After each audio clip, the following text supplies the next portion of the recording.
The Chicago Bears are failing Justin Fields. They traded up to select this quarterback in the draft last season, and all of a sudden in a crucial offseason where you need to improve the team around him, they don't really add any receiving talent. The offensive line is arguably the worst in the entire NFL, and they hired a defensive head coach. The Bears are failing Justin Fields, and they very well could reap what they've sown, and that could be the title of the worst team in the NFL. We are on the road to 1,000 subscribers, so if you want to see NFL content from us every single week, click the subscribe button, and don't forget to like the video. We head over to the Windy City with the Chicago Bears. They have also made head coaching changes. Out is Matt Nagy, in is Matt Eberflus. And also, they also added a couple other guys. Tackle Riley Reif, cornerback Taven Young, recently grabbed Alex Leatherwood after he was released from the Raiders, who was a former first-round pick. Guard Lucas Patrick from my Packers, who is kind of like a multiple positions, just solid guy. And then also wide receiver Byron Pringle from the Chiefs. And then don't have the first-round pick, but in the second round, they grabbed cornerback Kyler Gordon, safety Jaquan Brisker also in the second round, and then wide receiver Velus Jones Jr. in the third. So yeah, interesting little. Oh, I'm sorry. And then who they lost, which is very key. Traded away Khalil Mack. It was just a surprising trade. Defensive tackles Eddie Goldman and Akeem Hicks are both gone. Linebacker Danny Trevathan, who's been there for a while, is gone. Quarterback Andy Dalton, obviously gone now that they're focusing on the Justin Fields era. Tight end Jimmy Graham gone. Wide receivers Allen Robinson and Jakeem Grant also gone. So a lot of veteran presence and help gone from this Bears team as they're kind of in the rebuild. So what are you expecting from them this year, John? Well, I don't want to be negative about the Bears, but I really didn't like a lot of what they did this offseason because I don't feel like they did what was necessary to help Justin Fields out. We see with a lot of these other rookie quarterbacks outside of Mac Jones, who also got similar treatment, but you look at Trevor Lawrence, right? They add Christian Kirk, they add Brandon Scherf, they made additions to better the offense, and they also had some additions who are guys that they had drafted last year to once again do the same thing, like Travis Etienne. You get him back, and so I know that they didn't add him this offseason, but he sort of counts as a guy who they drafted him to help their young quarterback in Trevor Lawrence.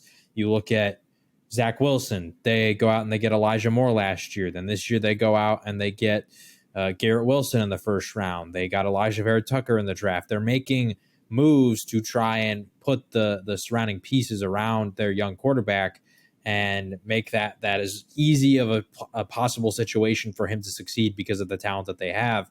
And the Chicago Bears just simply didn't do that. And that just disappoints me because I think that overall Justin Fields had a really solid season last year. I mean, obviously he didn't play a ton, so there wasn't.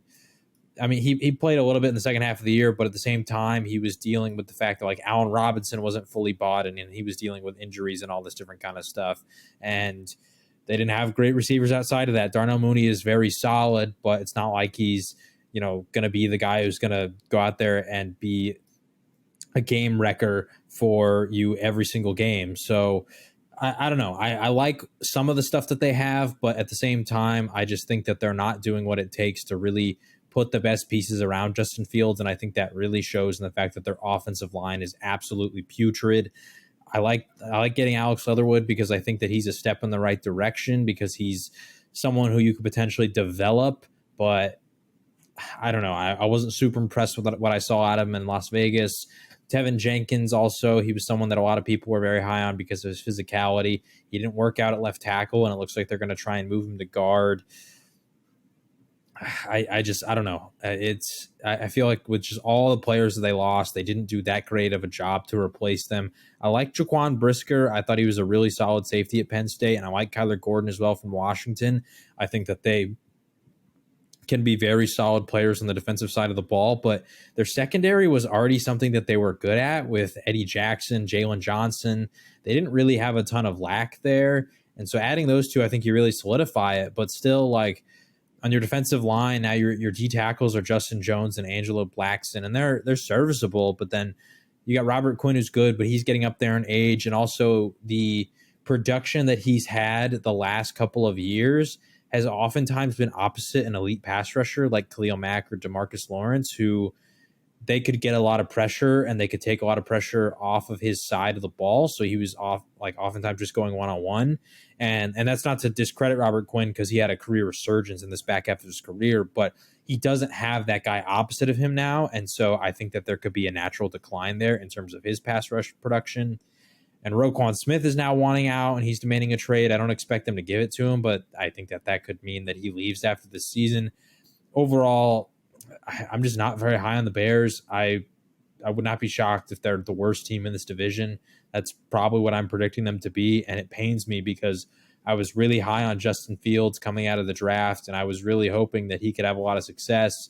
And I think that he's still going to provide some value because Cole Kmet's a solid target. You still got Darnell Mooney, David Montgomery, Khalil Herbert are decent, and Fields has the legs to make stuff happen in terms of being able to take off and run, but their offensive line is just not very good. And I think that their defense has regressed to a point where they're not going to be able to keep them competitive if the offense isn't scoring. So yeah, I'm expecting the Bears to probably be potentially the worst team in this division. Also, just Matt Eberflus, I don't necessarily have a problem with him as a coach, but I feel like oftentimes when you have a young quarterback like that, teams tend to go out and get like a rock star offensive coach. We saw the Jags, they went out and they hired Doug Peterson to bring a solidifying offensive presence to the team. Although the 49ers hired Robert Saleh and then they took Zach Wilson, they're bringing over the 49ers offensive coordinator from back in the time, Mike LaFleur, who, has been around his older brother LaFleur, and he's been around Kyle Shanahan, so he has a lot of experience there.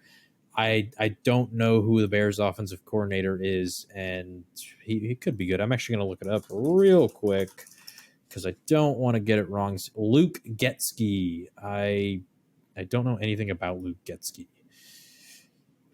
He's got 15 years of coaching experience. It was all with your Packers, actually. I forgot about that. He was y'all's quarterbacks coach, and then he was y'all's passing game coordinator. So maybe he's learned some stuff as well, but I think that's just a lot of pressure on him to try and make this offense work as a first-time offensive coordinator, and you don't have an offensive line. Your receiver room is picked pretty thin.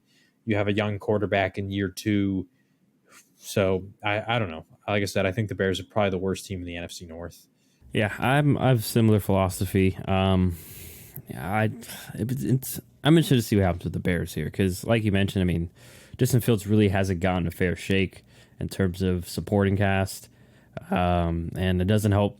Like I'm not really sure why Tevin Jenkins is really on the block. He only played in 5 games. Like I'm looking at snap count from last year. Like he got thrusted kind of into the season week 13, coming off a back injury. Like, I mean, as a rookie, especially a rookie that we all felt was raw, like it's a lot to ask of somebody to in the middle of the NFL season when everyone else is already NFL conditioned and ready to go to be thrown in. So. And then obviously, this may not be this coaching staff's guy because the previous regime got him. So hopefully they can make it work with him and Leatherwood, both kind of reclamation, or maybe Leatherwood's a reclamation project, I guess, since. But yeah, and then you hit it on the Darnell Mooney. Like, I like him. I think he's a good receiver, but I don't think he's going to be a number one type guy where, you have to double him consistently. I think he'd be a great number two. Like, trust me, I would love him in Green Bay, but I don't think he's a number one. And then, I mean, a team that, once again, lost a lot of veterans on the defensive side of the ball. On top of that, they're going to be running a new defensive scheme, which, may help out Roquan Smith. Also, Roquan Smith may be probably going to be out the door after this season. So, yeah, well, I want to be optimistic, and I know we're going to get flack. There's going to be someone that's going to come in there and say, the Bears are a playoff team. I'm sorry. I just don't see it. I don't see, now that they lost Khalil Mack, I mean, besides Roquan maybe, I don't see really any other difference makers on their defense. And then on offense, like running back room, solid, and we already mentioned the line issues, and receivers, not a lot of young guys really that really I don't think have the potential to, one of them to be the number one guy, but who knows. And then Justin Fields, though, I will say, like, I was a little bit low on him coming out of the draft, had some concerns about his throwing, especially consistency with his mechanics and such. was a little bit better was better last year. I don't want to say a little bit. That's taken away from him. He was better last year. Hopefully he can take another step this year, especially now that he knows he's the guy week 1 and onward, and that he's probably getting all of the snaps with the starters and such, as opposed to last year where, he was splitting time with Andy Dalton and had to run an Andy Dalton-centric offense at times. So we'll see what happens with the Bears, but I'm with you, John. I just don't foresee much success for the Bears this season, but we'll see.